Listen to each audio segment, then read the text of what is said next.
Hello and welcome to another video from Learn.Invest.Achieve channel. Today we will see how to find the interest rates for the different debt securities of the United States government. As you know, or if you don't know, the United States government sells to investors three different types of debt securities, or in other words, the government borrows money from the investors. And in return, the government will pay a certain interest. But before we start, I want to mention that this video is not financial advice and is for entertainment purposes only. You can look up the interest rates in any brokerage account, but I want to show you the official source, which is the treasurydirect.gov website.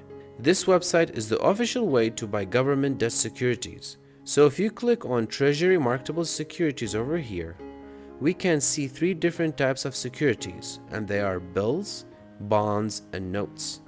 The difference between the three is how long it takes for them to mature. In other words, how long it takes until the government pay you back.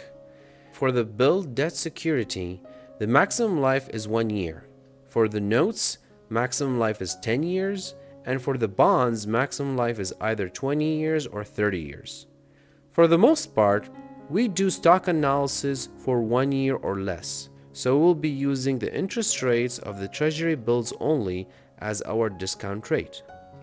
So if you click on the bills and then click on see results of recent bill auctions, next click on the 20 most recent auctions, you'll be able to see the interest rate for the treasury bills according to their lifetime. So if you want to find 1 year rate, then we should look up the first 52 weeks line. And in this case, the interest rate that we will use as a discount rate is 4.654%.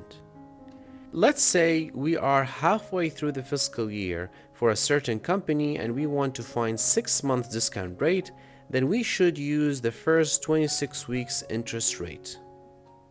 The purpose of the discount rate is to change the future value of the investment that we will find in the intrinsic analysis to the present value.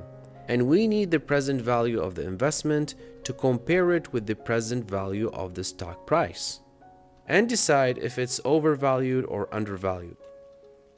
Finally, I would really appreciate it if you can help me with one click or one tab on your phone by subscribing and maybe one more click or tab to like this video. Make sure to check out the channel if you're interested in stocks intrinsic valuation videos.